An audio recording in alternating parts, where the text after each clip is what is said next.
Have a record of that. Awesome. So today we are really excited to show you guys something we've been working on for a while. As you know, we had a integration with RepairShopr for Kabuto for a little while now, and we decided to improve it for you guys. So we wanted to show you that today, show you how to get it set up and what it can do for you. I'm going to show you what you can do on the Kabuto end, and then Troy will show you what you can do on the RepairShopr end. And after that, we'll do Q&A, and you guys can ask us all the questions you want. So here we are on the Kabuto online dashboard. All you have to do to set up the new integration is go over to the settings page and go to integrations, and here you just enter your subdomain and API key in the same way that you did before with the previous integration. The difference is that now this integration has all kinds of new functionality. It doesn't just send your leads over to RepairShopr. It can do all kinds of other stuff, which we'll show you once we get to the RepairShopr dashboard. So you can find your API key on your RepairShopr profile page. Just enter that in there and your subdomain. And you can choose some options here, which will make more sense once you get the RepairShopr end of things. And you're good to go. So that's pretty much it. That's all you have to do on the Kabuto end. Troy, do you want to show them your end of things, and I'll change you to presenter? Yeah, please. There you go. Cool. Get the right screen shared. All right. Can people see the screen? Cool. So this is the Repair Center, the RepairShopr App Center. So this is where you've been able to find Kabuto for a while. It's still in the same spot, and now there's just a new option. So it used to say go to their website and check out the integration. Now there's a Configure Now button. So I'll just take you through like the setup, and then we'll talk through maybe some of the different things that it does. At a high level, we're going to pull in customers, devices, and alerts, and let you manage the alerts in RepairShopr. So that's what I'll be showing. So you hit Configure Now. You've got your like API key from the Kabuto side. You put that here. Hit Continue. It's telling you what it's going to do. So when you enable this, Kabuto will send RepairShopr devices and alerts, so you can manage that stuff on the RepairShopr side. Click Start. We're just going to grab your devices and set up an asset type in your RepairShopr account. So hit Start. Says this usually takes a minute or less. Usually it's like 10 seconds. So we're showing the people in the Kabuto side on the left. Then if we find a RepairShopr customer with the same name, we like map it. Otherwise, you can do a manual mapping here, and you can always come back and do this later. So what this is going to do is tie these together so that if there's future devices or alerts with this name, it automatically just does the right thing, pops into RepairShopr, and the alerts come in. So we've got one already mapped. We'll just leave this and hit Finish. Here's a quick overview saying like we found 10 customers, 11 devices, and there's one alert. So now we're done. Show two quick little things that it did in the background. Under Assets Manager, there's a new asset type called Kabuto Device, and it's going to have a bunch of cool custom fields that came in from Kabuto, and it's going to automatically update. So see this one here, we've got all the devices. So that's, and then the asset type Kabuto Device is kind of where you can come put more fields in. You can see what fields we added. So that's one of the things that gets set up when you link. The other thing is in Notification Center, you should have an RMM alerts notification rule, and it's going to have some RMM stuff turned on by default. So RMM alert is what we call it when there's like a failed check on the Kabuto side. What terminology do you guys use, Ian? We call them triggers. So if there's an alert from a trigger. Okay, so that's what we call these. Those triggers, like something crashing or a virus or whatever happens on that side. So by default, we'll email and in-app notify you. You can change this to use any of these, and there's a few different relevant things here you might want to tweak. So this, in conjunction with those settings you saw on the Kabuto side, can really fine-tune where you get the alerts. So then on the customer, there's going to be assets. We saw that. I'll just show that again. Vicky's Rickshaws. We're going to have some assets here. Here's one in Dell laptop. And then really the main thing that happens is now on the tickets page, you're going to have a new button that says Kabuto Alerts, and you're going to get notified of these. So when something happens to that machine, you'll get a notification. It'll send you here, and we're going to see the customer, the computer name, what check type triggered it, and then some details about it. If you hover on this with your mouse, you can see the details. Looks like something crashed. So you can look at it, you can batch clear them, or you can turn this into a ticket. So the cool thing about this is, you've got these things out there, something goes wrong, you can quickly, like, one click, turn this into a ticket. It's going to have the asset attached to it. So now you're building like a history of work on this asset. And anytime when you look at this asset in the future in RepairShopr, it's going to show the ticket history. And now you can quickly just let the customer know, like, hey, there was an issue. We can fix it for you. Let us know if you want us to come out or something. That's a fake email, but I'll do that anyway. So, this is the type of workflow it enables. You can, track some time on it. If you turn on the time tracking thing, you could like say, hey, I fixed this for you, 30 minutes, click invoice, good to go. So that's an overview of the integration. I think I covered most of it. Where do you want to go from here, Ian? Yeah, I think you covered it pretty well. We still do have the leads section in there too, so when requests come in, you can see those. So that part of the integration is still active and alive. So anytime somebody makes a new request with Kabuto, you'll see the lead there. But that's pretty much it. It's just meant to streamline your guys' workflow and make it easier for you to get more jobs and capitalize on them. So now I guess we'll turn this over to you guys, and you can ask questions about the integration or anything Kabuto or RepairShopr related. So go ahead. The questions box should be on the bottom right, and feel free to post things.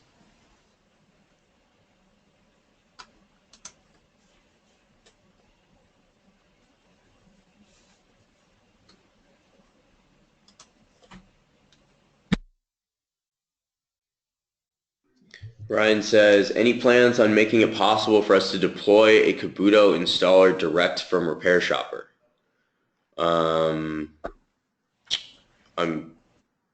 Does that mean like send them an install link from one click or something? Yeah, Ryan, can you elaborate on that? I think I understand what you mean, but I just want to make sure.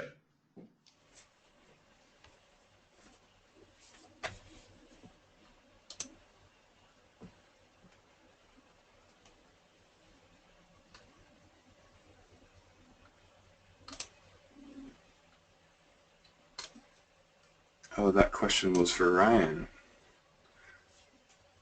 Ryan's an elite RepairShopr user.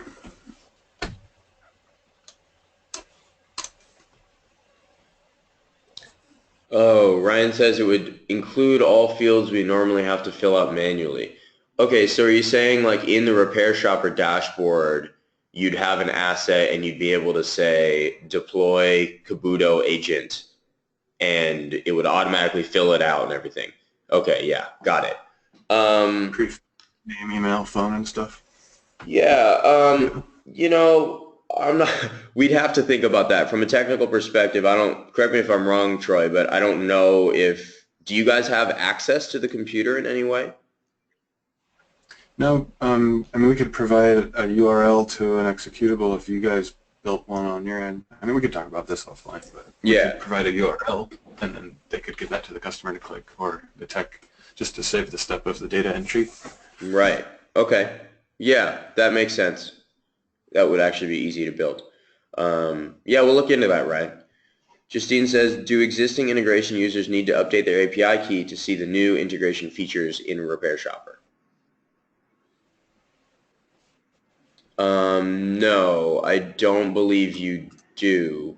But you do have to go on the RepairShopr end and enter your Kabuto API key. so that you can sync things up. Right. Sean says, additionally, having the Kabuto installer populate the client info, email and phone and company during the install. Yeah, definitely. If we did that feature, that's definitely how it would work.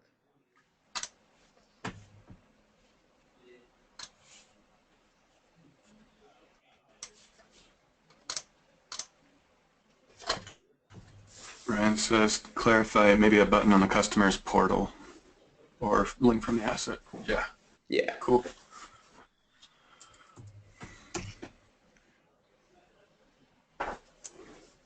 Tristan says, a report feature that would show a list of what Kabuto did for an asset for a period of time, say a month. We would like to show the customer report of what the system is doing. Yeah, that's definitely a super common feature request, and it's something that we do want to build. Before we can build that, we essentially have to build you a page that shows the history, and then we can let you export it. So it's definitely on our list.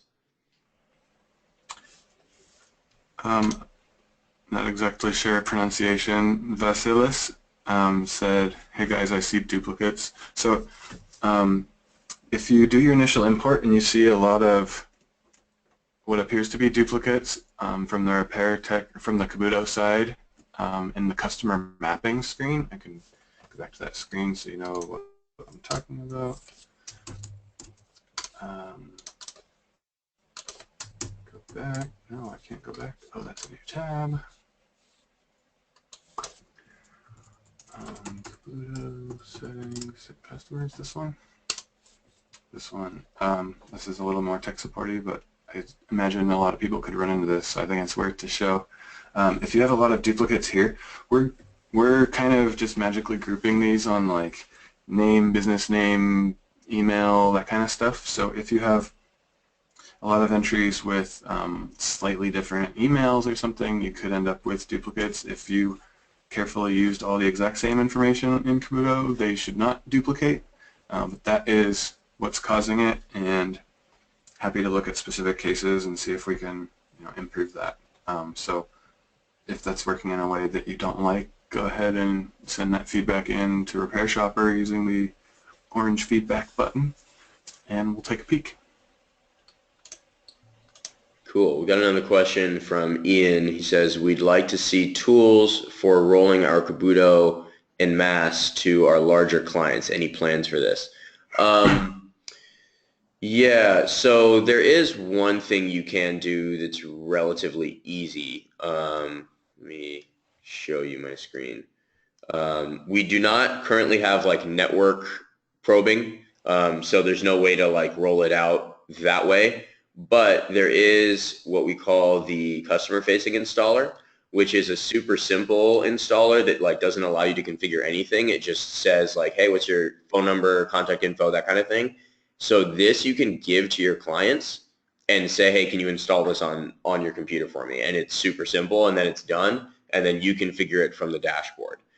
So we've seen people send that out via like mailing lists kind of thing, or they have a link on their website to tell customers to click.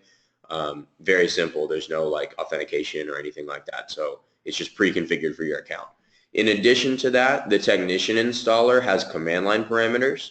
So if you have some way of deploying that out, it's very easy to install things with the settings you want.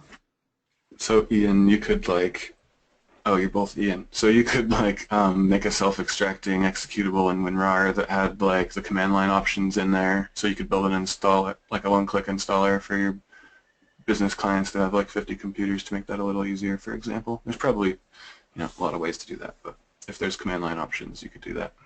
Yeah, definitely. And to make that even easier, we do give you public URLs to those installers. So you can just give the URL to your clients if you want to. I'll take this one from Maurice. I'm a new client of RepairShopr and Kabuto. How do you add billable hours? How do you add non-billable hours? Can I share screen?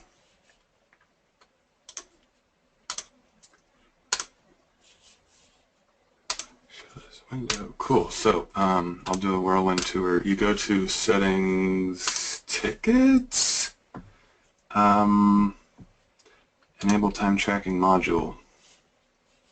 This is hopefully in the KB2 to look it up later if you didn't follow this, but then once you're in a ticket, we have the timer and we have minutes spent here. So to go to our example we were looking at earlier, we've got a Kabuto alert, we've got a ticket created from this. Your technician could be like, just cleaned a virus, looks good, tab, minutes spent 30, save. So now you've tracked 30 minutes. Then you could tell the customer,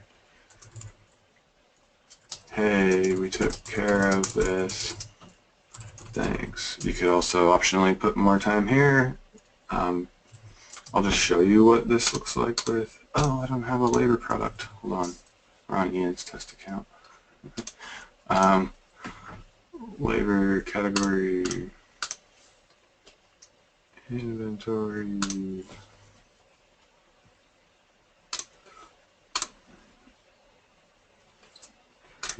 policy.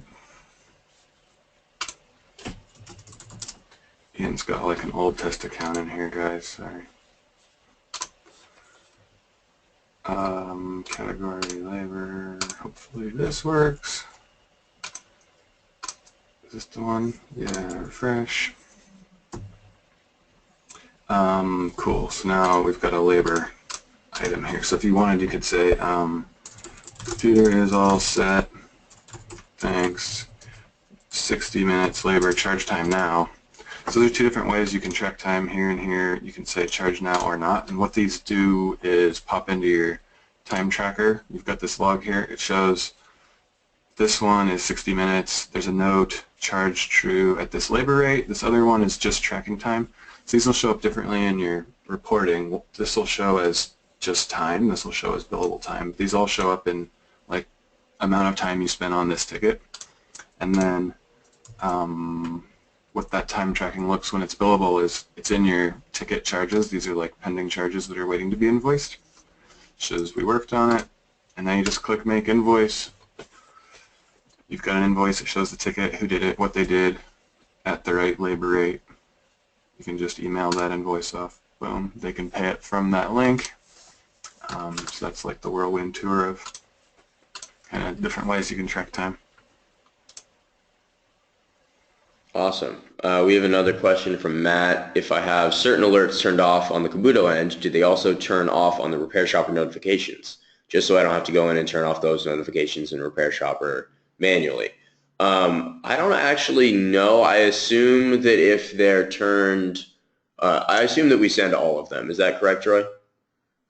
I actually don't know. You're saying like you go into a device and say you don't want to be alerted about something?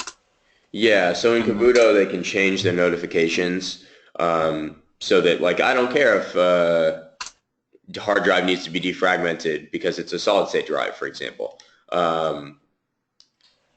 They can turn that off on our end, and I don't actually know if we're sending that over. So we'll have to look into that. Is that like this screen? Yes, exactly. Yeah. I don't know either. Yeah, we'll have to ask. I don't think either of us actually did the development for this particular feature, so we don't know the details. Yeah, that's a subtle thing, but it'll be easy for us to figure out and get back to you. Tristan says, excellent. I agree. Thanks. I think Ryan has another question here. If an alert from Kabuto comes in and that device already has an open ticket in progress, will the alerts only flow to leads, or can they post to the open ticket? If there's an open ticket, we'll have an RMM alert on that RMM alert screen, and you can turn that into a ticket and then merge the ticket. There isn't from here a like attached to existing ticket. Kind of sounds like what you're getting at. But you could create a ticket and then merge it. Currently, is that in here? Merge. So you could do that. I know it's an extra couple clicks. Hopefully that speaks to it, Ryan. Yeah, the other thing that I wanted to clear up that it sounds like Ryan was confused about is the leads first, the RMM section that Troy just showed you. So the leads come from when a customer submits a request. So if there's an alert on a device that you're monitoring or something, that's not going to show up in your leads. That's just going to show up in your RMM alerts. So the leads are just requests from customers, like literally them clicking the request button and sending you a message.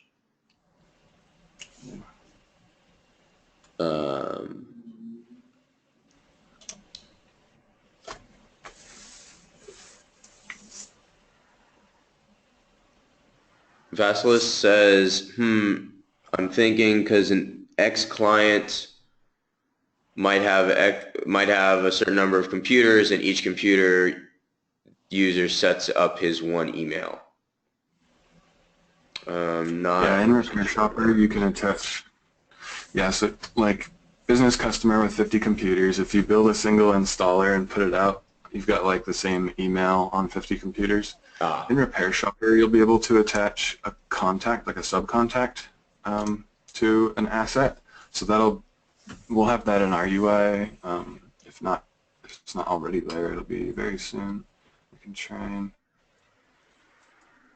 and look at that now, but maybe just take my word for it. There's subcontacts of customers in RepairShopr, and you can attach them to us. So that could be a way to visualize it on the RepairShopr side. Got it. Okay. Got another question from Forrest. Are there Mac and or Linux clients planned in the future? I assume you mean for Kabuto. But yes, we definitely want to make a Mac client. I don't have a timeline on that because there are a lot of other features that we want to develop first. We still feel like there's a lot of things for Windows that need to be built.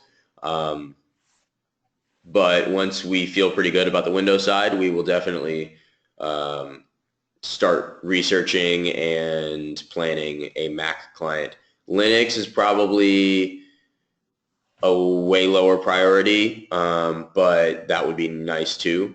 Certainly don't have a problem with that. It's just a matter of what you guys are asking for and how many times you're asking for it.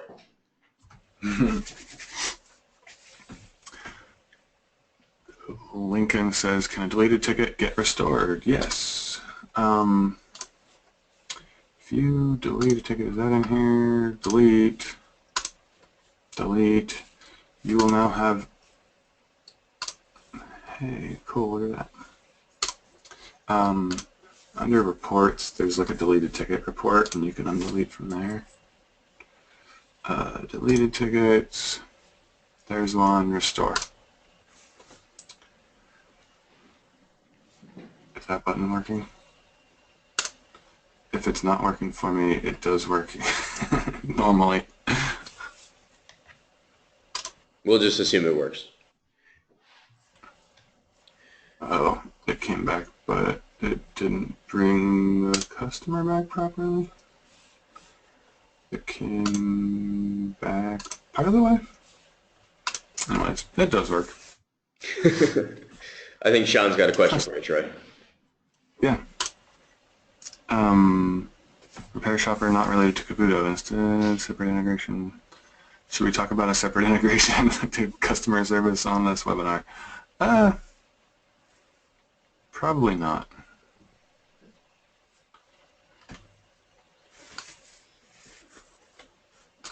Brian, the ticket number didn't restore correctly. Good call. That is what it did. I think we like free up the number when you delete a ticket or something. So you could like put a number back here. Yeah, thanks, Ryan. That's why Ryan is RepairShopr Elite user.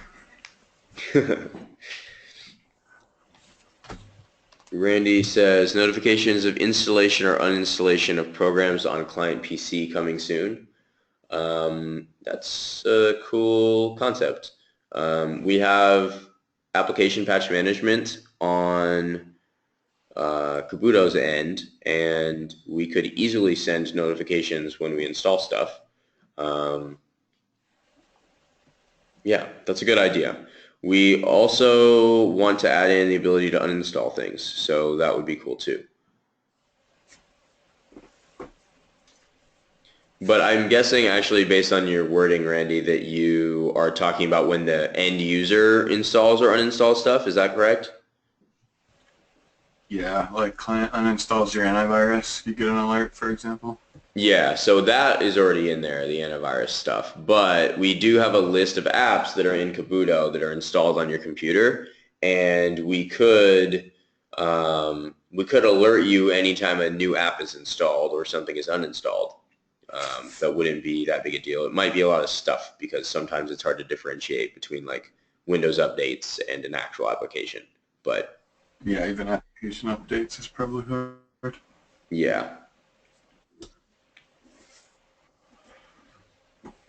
But yeah, I mean, if you have managed antivirus in Kabuto, then all of those notifications should already be coming to you. He said such as malware, pups. But yeah.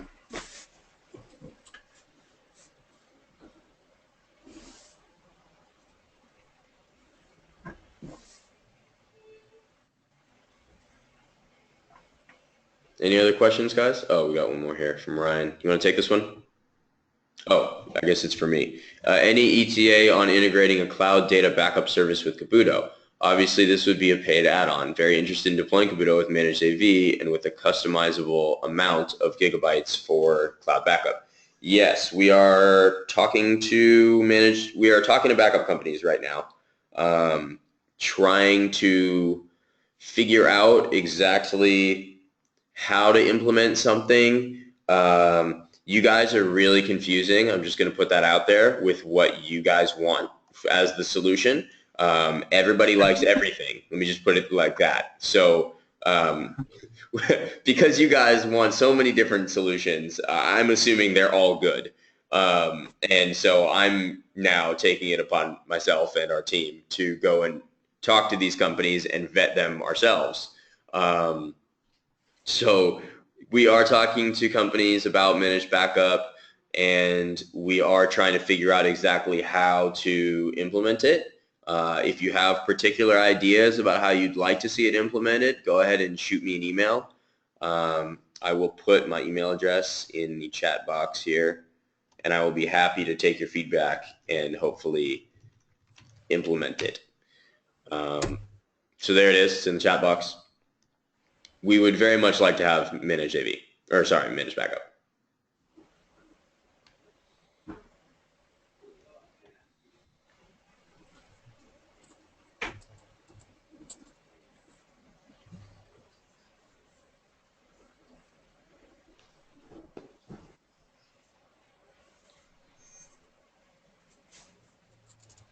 Matthew says, sorry if this was already covered. I just joined. Will there be a feature where a customer can send a screenshot along with their request? Yes, there will. We are redesigning the Windows side of Kabuto right now. The actual design is already done. We just need to kind of implement it now.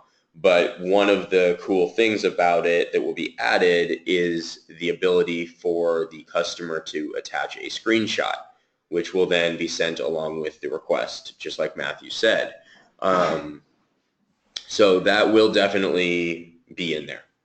I want to say it's going to be in one of the next 3-4 releases.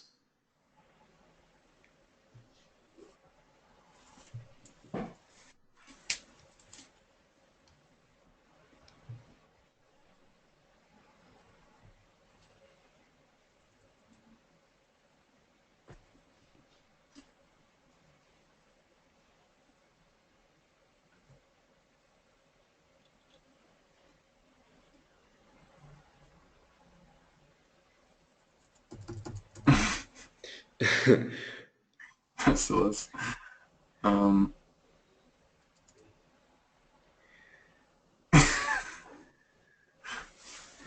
Sorry, I'm laughing at what someone's writing in the questions thing. I'm not going to repeat it. Sean says, Ian, certainly we are all over the place with our preferences, but we are invested in our current solution and preferred solution. Therein lies our resistance to big change unless we can easily and profitably go with a new solution that you can sell us on. I have hundreds of backup clients, and so mine is the best. Yes, of course it is, Sean. My goal here, and you can see this with like managed antivirus and with monitoring, is to make it so that for you guys, there really is no difference between what backup solution you're selling. And by that, I mean it's so easy for you to deploy managed backup that you don't actually feel like you're switching. We want to make things, as Kabuto has been in the past, plug and play, so that you don't feel any of that pain regardless of who we end up going with. To be honest, almost every major backup solution these days is equivalent in terms of feature set. They definitely have their like small differentiating features, but for the most part, they're all perfectly fine for 95% of use cases.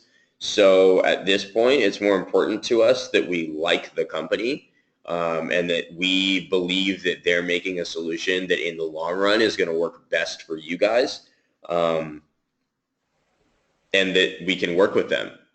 So, MCSoft was a really good example. Thank you, Sean, for that. We did talk to many antivirus potential partners before we picked MCSoft, and the reason we picked MCSoft was because their technology was just as good as anybody else's, if not better. And the people at MCSoft were great to work with, which means that we can build a better product with them. So that's kind of how we're going about this managed backup thing. We're not going to be able to satisfy everybody because, like Sean said, everybody has their own favorite. This is my best backup solution, but we're going to do the best we can to make a good choice.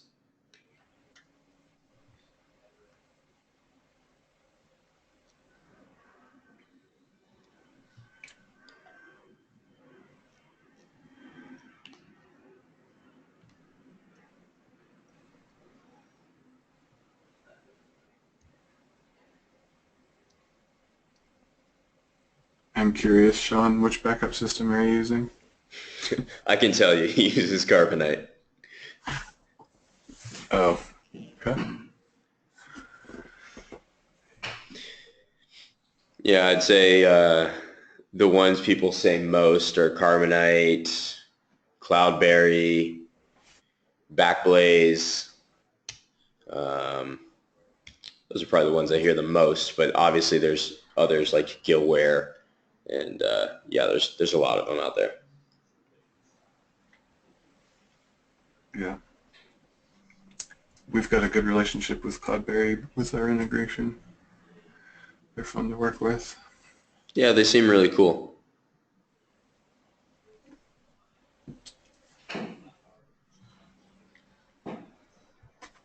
Brand recognition was big for me, says Sean. Yeah, cool. It's good when you're doing managed services and you can brand stuff. Cool. Well, it doesn't look like there's any other questions, so probably going to end the webinar here. There will be a recording that is sent out 24 hours after the webinar ends. So that'll be sent out in an email to you. We might also upload this to YouTube, so you may see it on our channel there. Feel free to shoot me an email using the chat, the email I put in the chat, if you have any follow-up questions or anything. But yeah, thank you for coming, and Troy, thank you for helping us out today. Yeah, it's fun to be on. See you, everybody. See you guys.